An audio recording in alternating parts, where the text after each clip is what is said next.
Bienvenidos a SciWell Podcast, el lugar donde exploramos todo el potencial de las carreras científicas.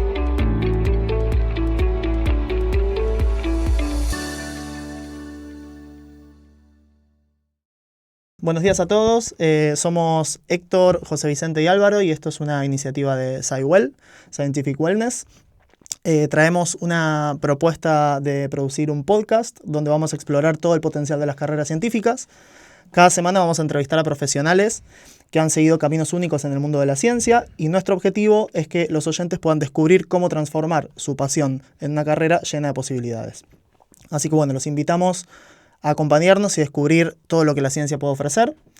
En el día de hoy tenemos el agrado de contar con Uguts Unzueta Elorza, que es investigador principal en el Instituto de Investigación Biomédica de San Pau y también asesor científico en la startup NanoLegend. Uguts ha dedicado su carrera a la investigación biomédica, con un enfoque en el desarrollo de nuevas terapias específicamente para combatir el cáncer. Así que estamos muy contentos de que Uguts sea nuestro primer invitado. Y bueno, nos gustaría, Uguts, que te presentes y que nos cuentes un poco cómo te definís cuando te preguntan a qué te dedicas. Bueno, en primer lugar, agradeceros la invitación y participar en este experimento. Esta pregunta que me haces concretamente me parece un poco difícil porque cuando te preguntan a qué te dedicas, muchas veces no sabes qué contestar, ¿no? Porque normalmente la respuesta obvia es investigador, ¿no? Pero tú cuando dices esto, normalmente siempre te encuentras de respuesta una cara un poco así como que diciendo, vale, ¿y qué más? ¿No? Es como que esa respuesta no es suficiente. Entonces le dices, bueno, en el hospital. Te dicen, en el hospital. Entonces ya se piensan que eres médico. Entonces muchas veces lo que suelo decir es, soy profesor de universidad. Ya está. Y esto siempre se entiende. Vale. Sí, es una respuesta difícil a veces, ¿no? Que a todos nos ha tocado estar un poco en ese lugar. Bien, ¿y nos podrías contar un poco cómo comenzó tu carrera científica o podés detectar a lo mejor algún momento muy en el pasado cuando decidiste o tomaste la decisión de estudiar una carrera científica? ¿Cómo fue? ¿Qué te motivó? Bueno, es que muchas veces la gente asume que hay un plan detrás de todo esto, ¿no? Pero la realidad generalmente suele ser mucho más simple. Es decir, ¿cómo empezó todo esto? Pues no lo sé. Uno sabe que pues, siempre me ha gustado la ciencia, ¿no? Tienes esta inquietud por buscar respuestas constantemente a todos. Lo que tenía claro es que las letras no eran lo mío. Siempre se me han dado mal, no me han gustado y entonces con la ciencia siempre he disfrutado más. Después, ¿cómo llegas a esto? Pues muchas veces es un cúmulo de casualidades, ¿no? Te vas dejando llevar en la vida, eliges una carrera de ciencias, al principio no sabes muy bien qué quieres hacer, o algo, ¿no? Y una cosa te va llevando a la otra y de repente un día te levantas y dices, pues aquí estoy, ¿no? Sí, supongo que hay veces que es más importante saber lo que uno no quiere. Exacto. Antes que saber, ¿no? Que intentar descifrar cuál va a ser mi carrera profesional para los próximos años. En ese aspecto, Woods, me preguntaba si alguna vez has tenido algún punto de inflexión en el que digas, ostras, mira, realmente este es el camino que tengo que seguir o no, o me he equivocado. Creo que no. Es decir, es que, como os decía, creo que nunca he tenido un plan detrás de esto. Simplemente me he dejado llevar. Cuando estás a gusto haciendo algo de lo que haces, evidentemente siempre durante el proceso tenemos dudas, ¿no? Y siempre me he preguntado, ¿y si me dedicara a otra cosa? ¿Cómo sería mi vida si en vez de hacer esto me dedicara a otra cosa, ¿no?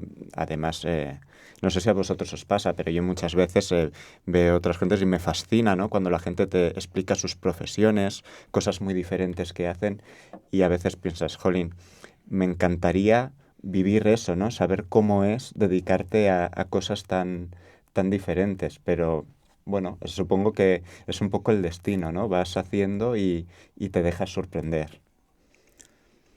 Bien, sí, al final uno va tomando decisiones y eso va definiendo un poco el rumbo, ¿no? En ese sentido yo me pregunto, sobre todo para los oyentes, nosotros más o menos podemos conocer cuáles son los pasos o las etapas que uno tiene que ir atravesando para llegar a ser IP, ¿no? Nos gustaría que nos cuentes un poco cómo fue ese camino tuyo, cuáles fueron los pasos, la carrera, qué hiciste después, cuáles son esos steps que uno tiene que tomar para para poder llegar a una posición de liderar una línea de investigación? Yo creo que los pasos están bastante bien definidos y de hecho creo que el sistema ahora mismo tal y como está montado te lleva inevitablemente a ello. Es decir, y no lo digo como algo positivo, lo digo como crítica al sistema que da la sensación de que la única salida posible es llegar a ser IP cuando creo que no todos podemos ser IP. Necesitamos... tiene que haber diferentes perfiles, ¿no?, en una carrera investigadora. Entonces, aquí en España, concretamente, pues una vez que acabas la carrera, si te quieres dedicar a la academia, porque también es muy importante recalcar que hay muchas otras posibles alternativas, otras muchas salidas, no todo es la academia, pero en este caso, si estamos hablando de la academia, pues el paso lógico es, tienes que hacer un máster, cuando acabas el máster tienes que hacer un doctorado. Cuando acabas el doctorado empiezas a pedir becas postdoctorales, te puedes ir al extranjero o no. Esto también es otro mito que siempre se ha vendido un poco de que si no te vas a hacer un postdoctorado al extranjero no hay posibilidades de continuar y yo ya conozco muchos casos, incluyéndome a mí mismo, de sin haber estado en el extranjero hemos conseguido seguir una carrera aquí en España, aunque es verdad que penaliza no haberlo hecho. Y vas pidiendo una beca, cuando se te acaba la beca viene la siguiente y así hasta que llegas a la última pantalla del juego en el que consigues que te estabilicen o se ha acabado todo, básicamente. Es un juego un poco perverso, Sí, un poco macabro, ¿no? Sí. En este sentido, Gus, quería preguntarte a nivel, ¿no?, un poco más de emociones, de sensaciones, ¿cómo te has sentido en caminar este camino? Porque así a simple vista a veces parece un poco complejo, ¿no? ¿Me voy o no me voy? ¿Me quedo o no me quedo? ¿Cojo esta beca, no cojo esta beca? En el sentido de, ¿crees que merece la pena? Wow. Es una pregunta muy complicada. Es decir, emocionalmente tienes que estar muy preparado. Es una montaña rusa de emociones y tienes que estar preparado para la frustración que supone recorrer este camino y todos los nos que recibes, ¿no? De hecho, uno de los ejercicios que yo hacía una vez que me invitasteis también para hablar a los estudiantes de doctorado sobre el futuro de la carrera académica, ¿no?, que uno a veces dibuja sobre el papel una carrera supuestamente de éxito, ¿no?, en el que has ido consiguiendo una beca, después la otra, y parece que el camino te ha llevado fácilmente hasta aquí, ¿no? Pero a mí me parecía un ejercicio muy interesante donde les enseñaba todas las becas y los pasos que había conseguido y esto daba una sensación de éxito, ¿no? Pero al lado, en la misma diapositiva, de repente enseñaba todas las becas en las que me habían dicho que no, todos los proyectos que me habían rechazado y la lista triplicaba o cuadruplicaba la de los síes, ¿no? Y entonces esto te ayuda un poco a relativizar qué es el éxito, ¿no? Entonces, a la pregunta de si vale la pena, mi reflexión estos años ha sido que solo vale la pena si realmente te apasiona esto, porque es un trabajo o un camino que está poco, ¿cómo diría? No es reconocido, recompensado, ¿no? Y si no lo haces por pasión a lo que haces, probablemente no valga la pena. O sea, probablemente haya otros caminos que sean mejor opción que esta. Me gustaría como sacar, ¿no?, la idea de que al final es un camino que es probable que esté lleno de fracasos. Sí. Y que está bien. Es decir, que para poder caminar, y no solo este, ¿no?, cualquier camino, es necesario aprender a cometer errores, a fracasar y seguir haciendo pasitos. Yo creo que es importante y lo cuenta tu experiencia al final. Yo creo que es uno de los grandes aprendizajes que me he llevado de esta carrera laboral, que es aprender a gestionar la frustración, aprender que lo más importante es la persistencia y que no importa cuántos nos has recibido, porque al final siempre hay un sí, pero tienes que saber esperar a que llegue, ¿no? Y persistir, sobre todo. Muy interesante, sí. Uno desarrolla como una tolerancia a la frustración bastante alta, ¿no? en esta carrera.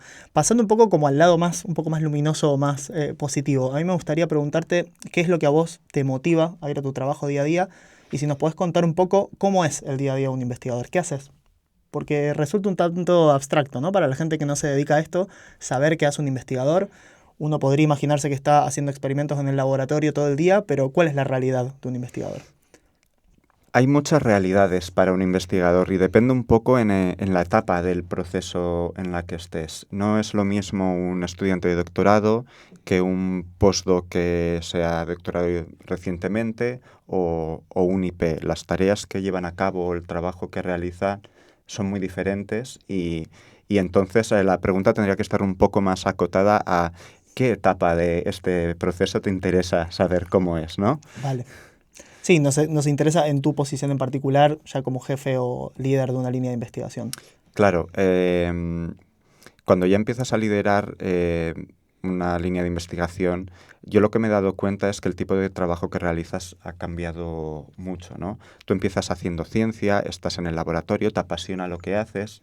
A mí personalmente me gustaba mucho hacer los experimentos, diseñarlos, encontrar respuestas, ¿no?, a esas dudas que tenías. Y llega un momento en el que todo lo que es la gestión del laboratorio, la burocracia, que hay muchísima, te empieza a alejar un poco de eso y te conviertes un poco en un gestor en el que es verdad que piensas, diseñas proyectos, pero tu trabajo empieza a convertirse más en pedir proyectos, conseguir financiación, gestionar equipos y pasas a tener personas en tu equipo que son los que tienen que hacer los experimentos. Y también es muy importante aprender a delegar y a confiar en las otras personas, ¿no? Porque digamos que cuando tú estabas haciendo los experimentos, tú estabas al volante de ese coche y tú controlabas lo que estaba sucediendo. Pero en el momento en el que delegas y son otras personas los que hacen los experimentos, ahora son ellos los que llevan el rumbo de esto y tienes que confiar, ¿no? Bien.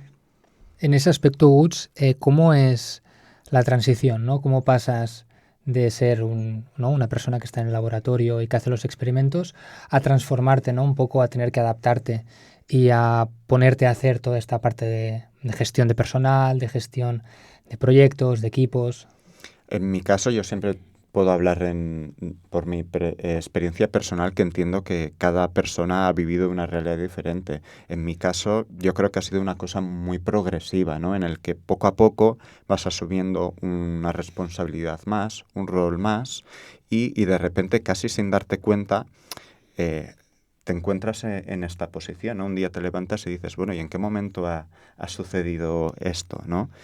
Pero también tengo que decir que yo he estado en un entorno que me ha acompañado mucho en esta transición. Llevo muchos años trabajando en el mismo grupo de investigación y he vivido todo el proceso desde predoc hasta aquí en el mismo entorno y por lo tanto he podido ir transicionando de forma suave y agradable hacia esta posición.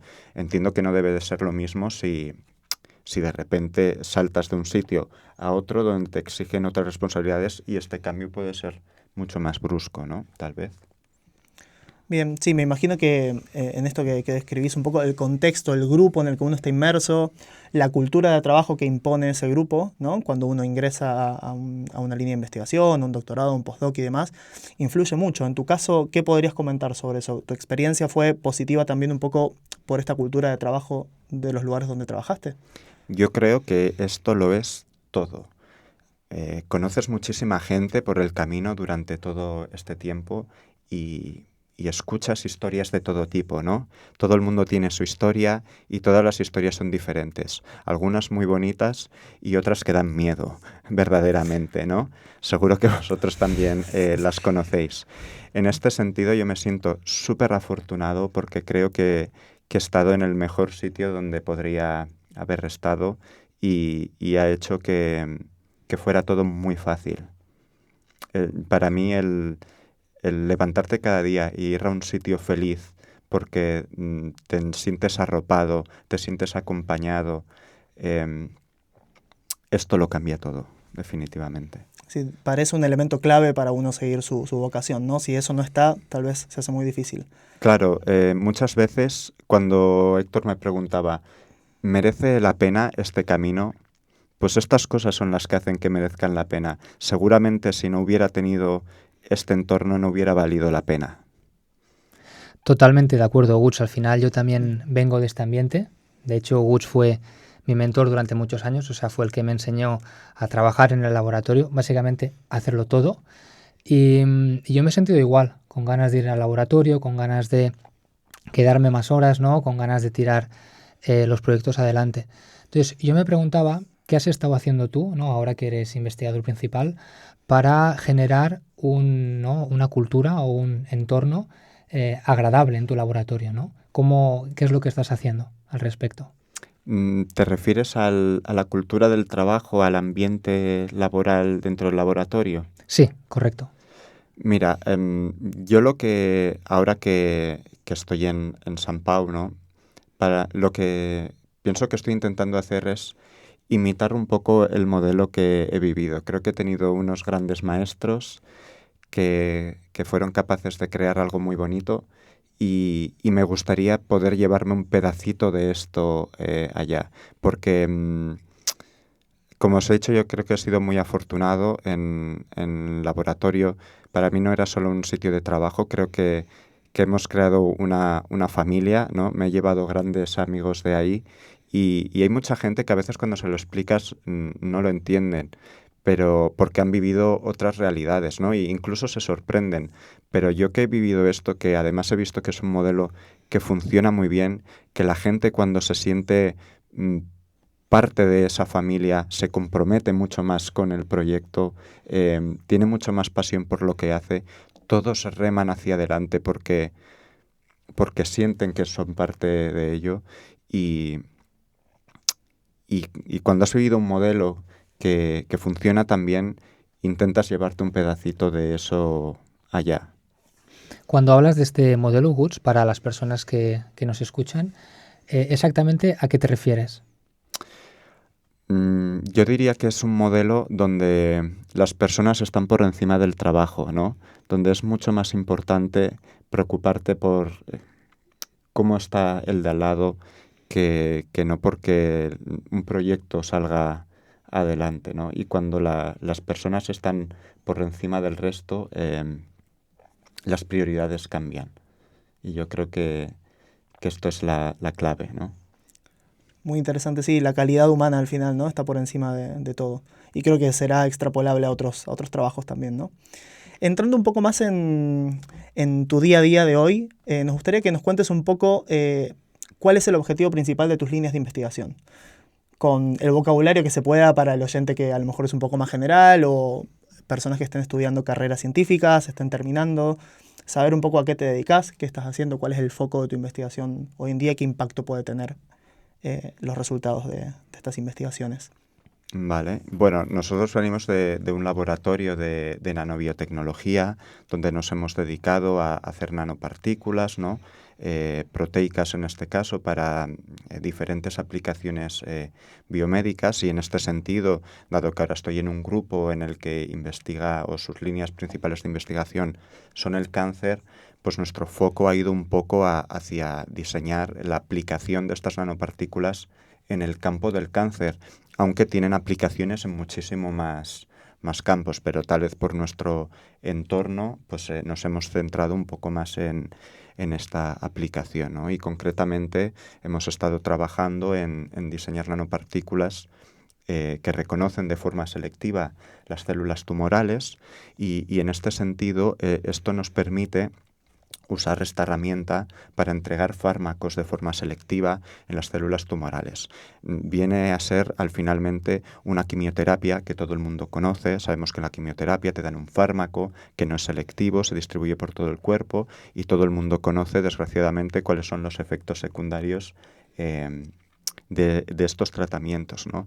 Entonces lo que nosotros hacemos se trata de administrar este mismo fármaco, pero dirigido a través de un vehículo que transportará el fármaco única y exclusivamente a la célula tumoral, haciendo su efecto terapéutico, pero evitando todos los efectos secundarios que todos conocemos y haciendo, por lo tanto, la terapia mucho más eficaz y, sobre todo, mucho más amable para el paciente, ¿no? Y un poco con matices, ¿no? Esto es a lo que nos dedicamos.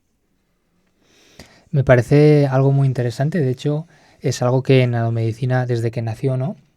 Esta ciencia es algo que se está buscando mucho, ¿verdad? Esta personalización de la terapia. Sí. Y además, mira, justo hoy que coincide este podcast, a mí me gustaría comentar, ¿no? que el entorno hospitalario en el que estamos en San Pau, ¿no? Que hemos intentado sacarle provecho a esto, ¿no? Y justamente ayer nos reuníamos con los clínicos, con los oncólogos del hospital. Tuvimos una reunión para hacer un poco este ejercicio todos juntos, ¿no? Yo les planteaba una pregunta que era: ¿qué necesitáis, ¿no? Vosotros estáis cada día tratando a los pacientes con cáncer, os estáis enfrentando a esta dura realidad y qué problemas tenéis, ¿no? ¿Qué herramientas necesitáis para mejorar esta terapia, ¿no? Porque necesitamos, no podemos estar ajenos de lo que pasa en la clínica, en la investigación. Necesitamos escuchar qué problemas tienen en el día a día, qué necesitan para curar a los pacientes, para que nosotros enfoquemos o dirijamos nuestra investigación hacia aportar las soluciones que ellos necesitan, ¿no? Y muchas veces en algunos centros que tal vez no tienen este contacto tan estrecho, ocurre que puedes perder un poco el foco porque puedes investigar de muchas cosas, pero necesitamos saber que los médicos que van a tratar a los pacientes, cuáles son las necesidades que ellos tienen y darles soluciones. Por eso tan importante, ¿no? Los equipos transdisciplinarios o interdisciplinarios. Muchas veces pasa que el problema que se está buscando solucionar en alguna línea está muy desconectado de lo que pasa en la realidad. Veo que este no es el caso, ¿no? Al estar inmersos en un hospital y demás y tener ese contacto parece como súper positivo.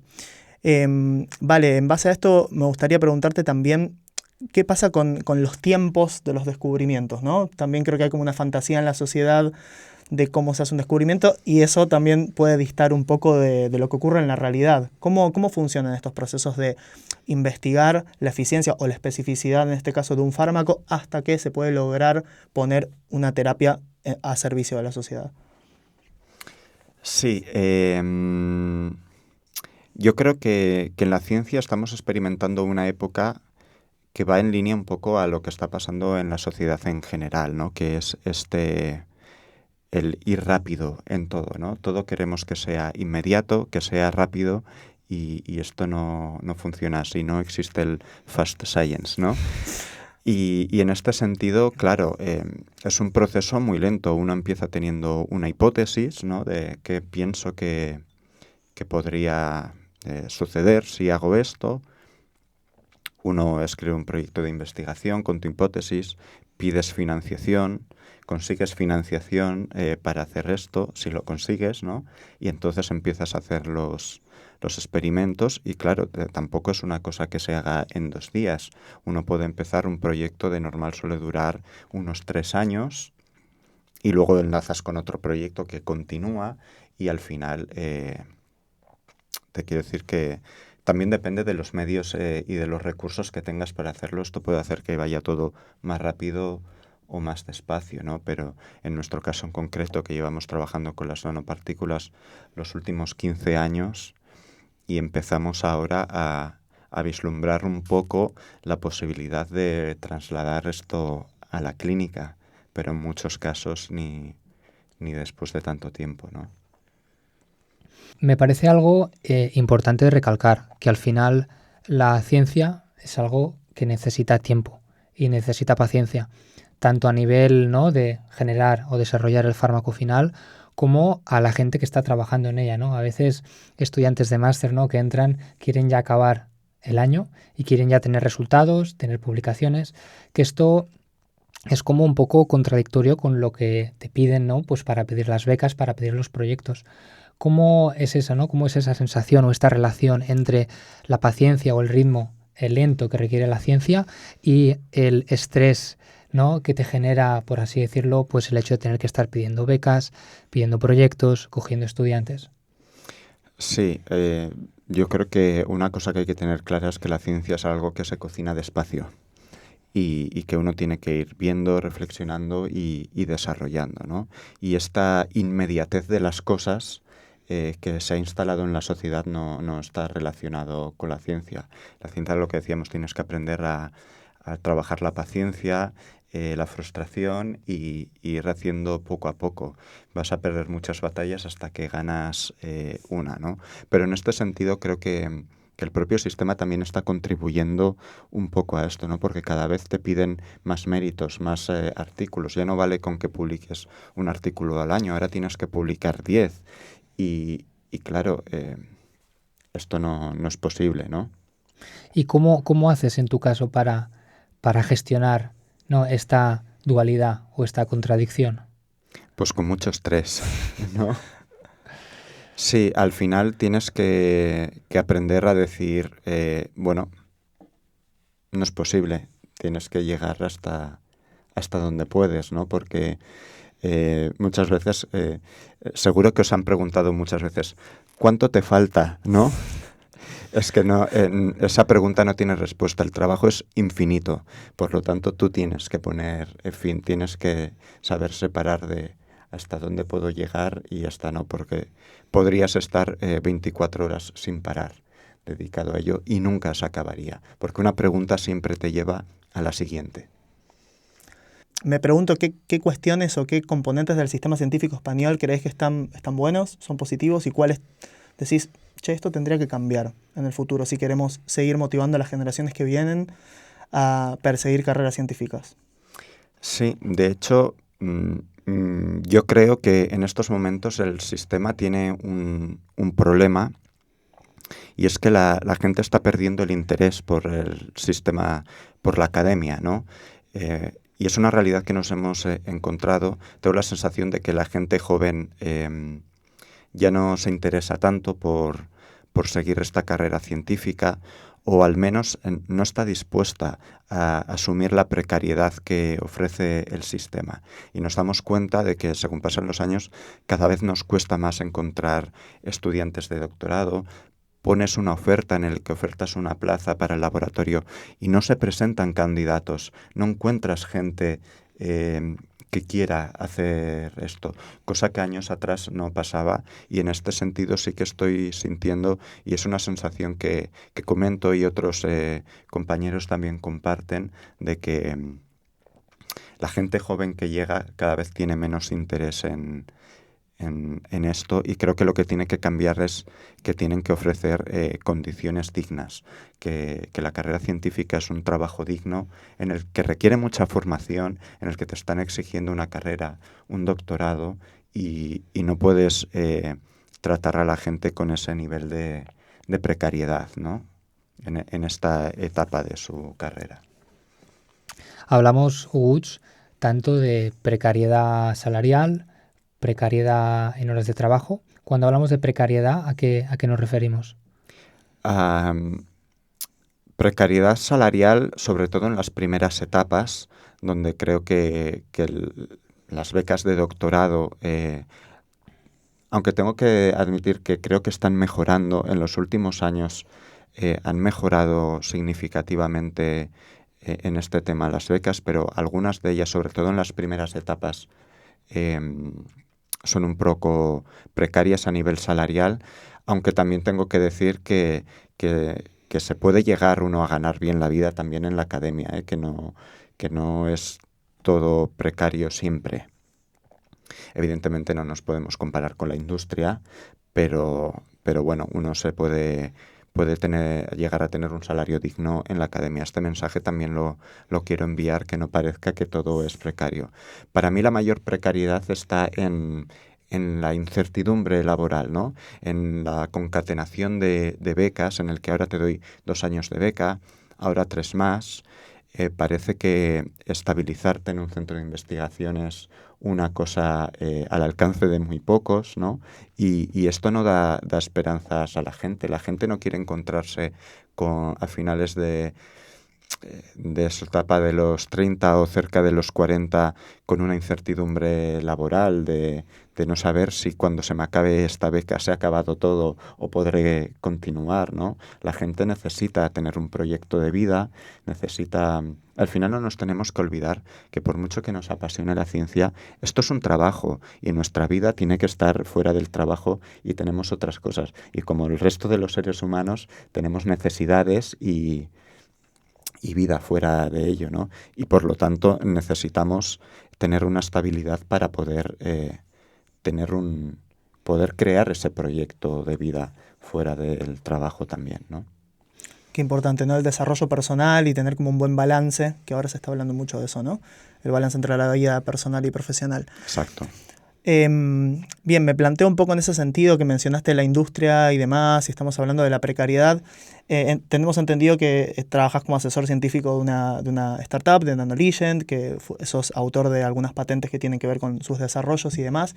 ¿Cómo es tu relación con la industria? ¿Qué cosas ves de la industria que dices, qué bien sería que esto lo incorporemos al sistema científico para justamente mantener a la gente motivada, atraer talento joven y demás?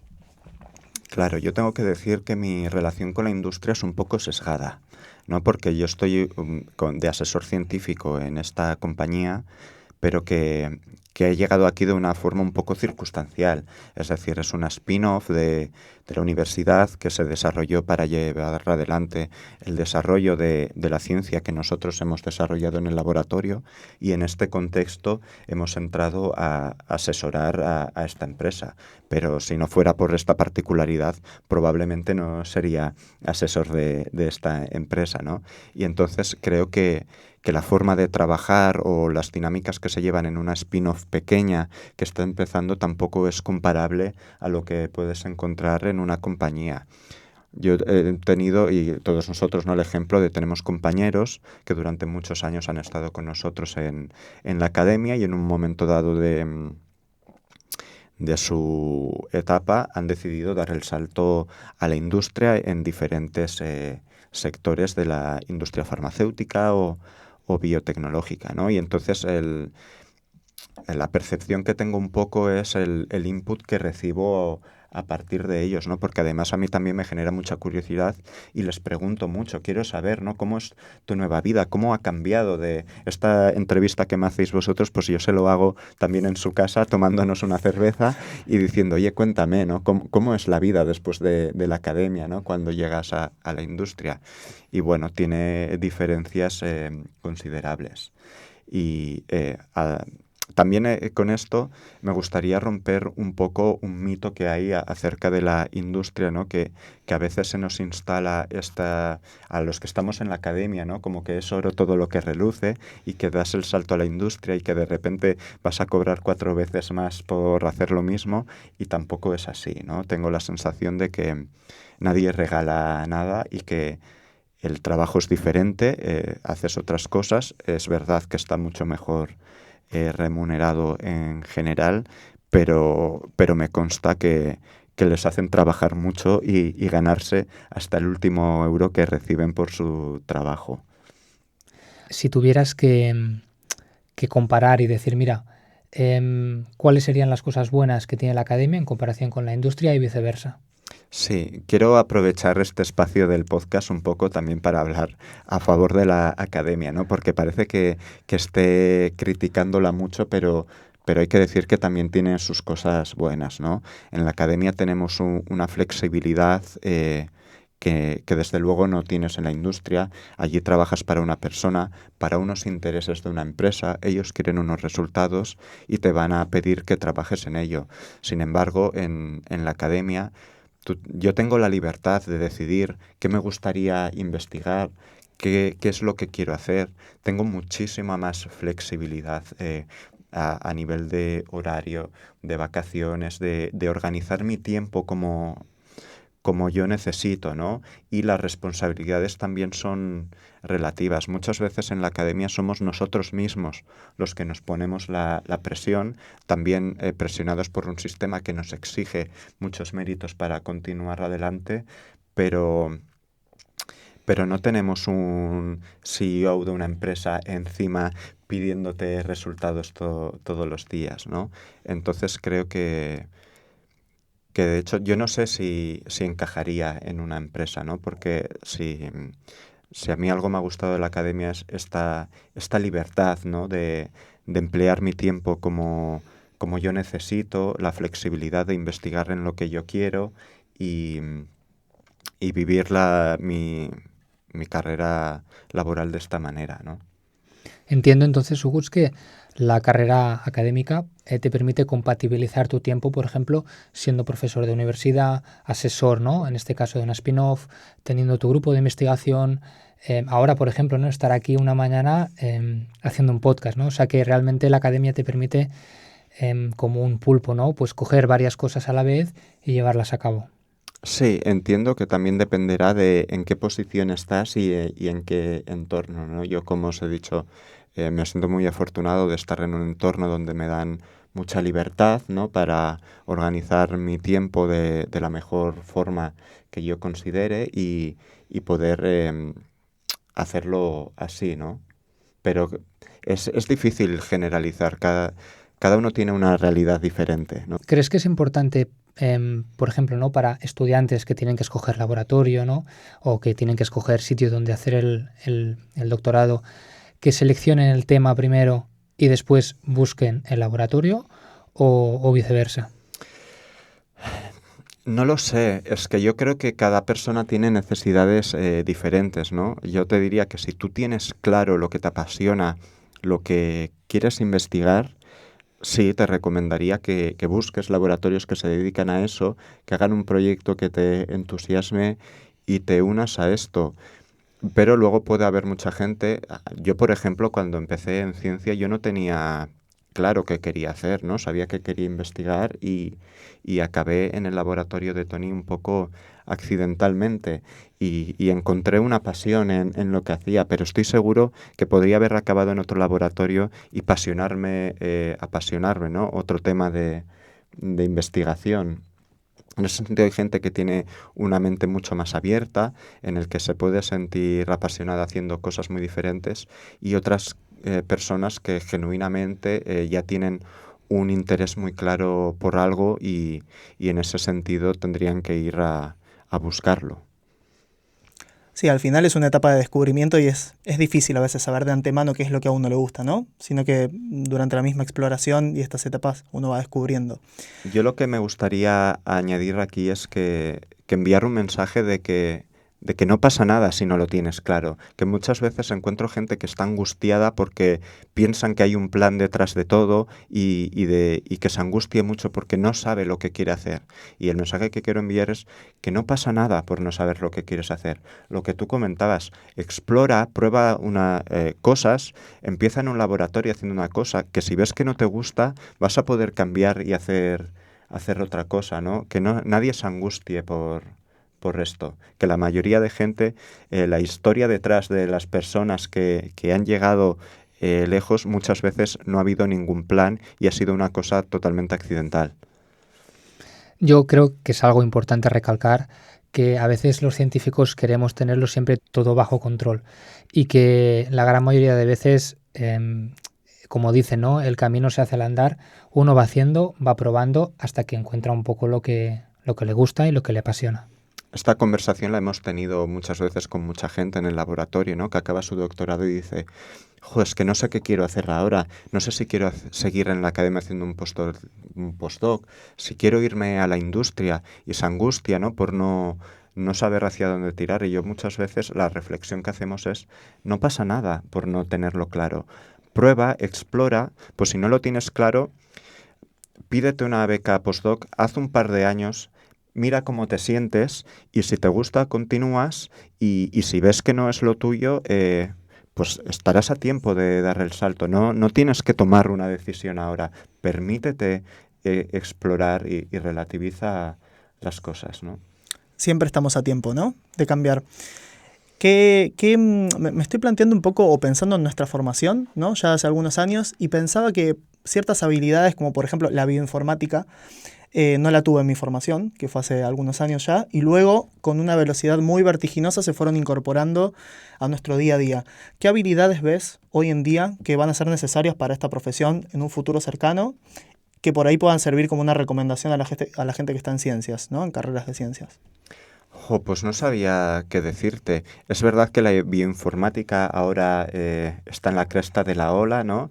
Y conozco mucha gente que está haciendo máster de eso, porque además los que somos de mi generación empezábamos a ver algo de bioinformática durante nuestra carrera, pero tampoco era algo a lo que se le diera mucho énfasis. Pero viendo cómo evoluciona la sociedad y el mundo, que todo está más informatizado, la inteligencia artificial, ¿no? Yo creo que esto va a ser algo que va a cambiar el juego, como lo hizo en su momento Internet, ¿no?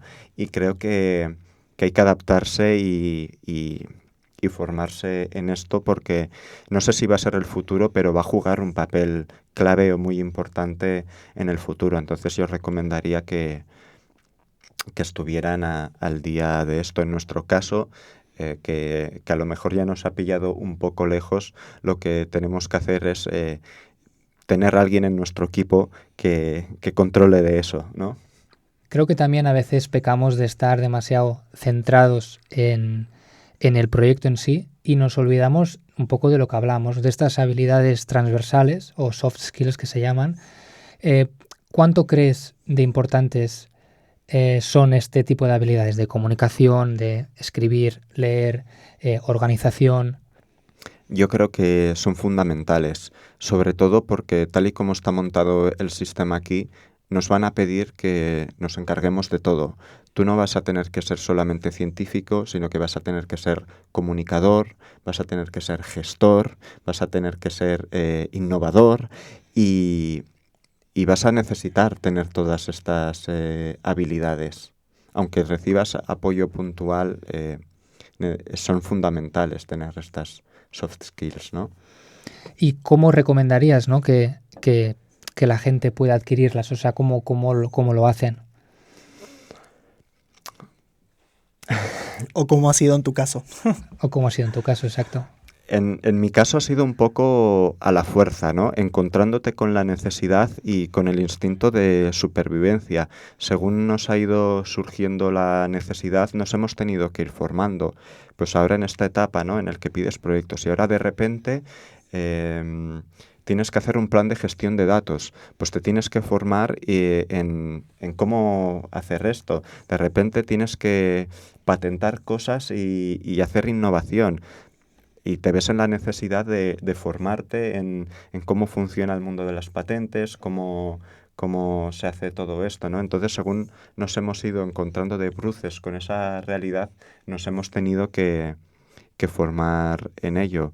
Pero una de las cosas que también estoy muy orgulloso de nuestro laboratorio es que siempre se han preocupado también en formarnos en estas soft skills, ¿no? Y siempre cada año se organizan 1 o 2 cursos, ¿no? de comunicación en la ciencia. Hemos hecho cursos de técnicas teatrales para la comunicación, cursos de creatividad, cursos del manejo del estrés y la salud emocional, ¿no?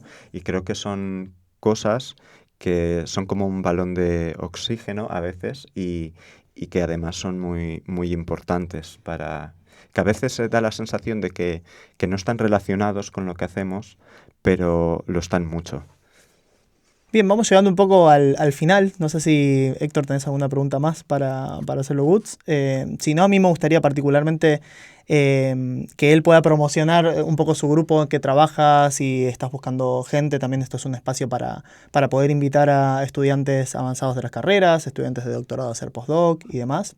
Este es un espacio libre y abierto también para hacer un poco eso.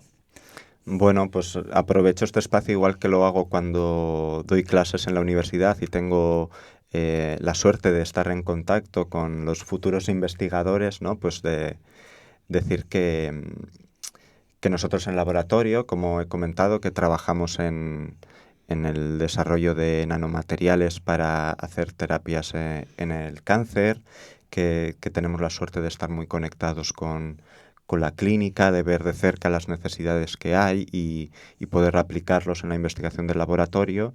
Y bueno, que si a alguien le apasiona este tema y tiene ganas de investigar en esto, que se ponga en contacto con nosotros. Nosotros puntualmente vamos cogiendo estudiantes en las diferentes etapas de la carrera investigadora. Normalmente cada año ofertamos plazas para hacer las prácticas de máster en nuestro laboratorio y además solemos animar a que se presente gente que después tenga un interés para continuar haciendo el doctorado, porque creemos que es una oportunidad muy buena para que durante el máster ya te formes en las técnicas, empieces a trabajar un poco en el proyecto y de esta forma cuando empiezas en el doctorado ya estás encarrilado, ya has aprendido a trabajar en el laboratorio y ya te pones de pleno con tu proyecto, ¿no? Entonces solemos coger gente de máster, solemos coger gente de doctorado y a veces, menos frecuentemente porque ya depende más de la financiación, también ofertamos posiciones postdoctorales. Por lo tanto, bueno, que se pongan en contacto y también es una cuestión un poco de suerte, ¿no? Porque a veces hay plazas disponibles y otras no, pero que un día te rechacemos no significa que 6 meses después no haya una plaza disponible. Por lo tanto, que sigan intentándolo. Dejaremos el contacto de Huguts en la descripción del vídeo. Y nada, recordaros que este es un espacio en el que vamos a ir invitando a diferentes científicos, vamos a ir hablando de sus carreras profesionales para dar un poco de visibilidad a este mundo. Y nada, muchas gracias, Huguts, por haber estado aquí y nosotros hemos estado muy a gusto. Sí, un placer, la verdad, muy interesante escucharte. Muchas gracias. Muchas gracias a vosotros por invitarme. Esto fue SciWell Podcast. Los esperamos en el próximo episodio.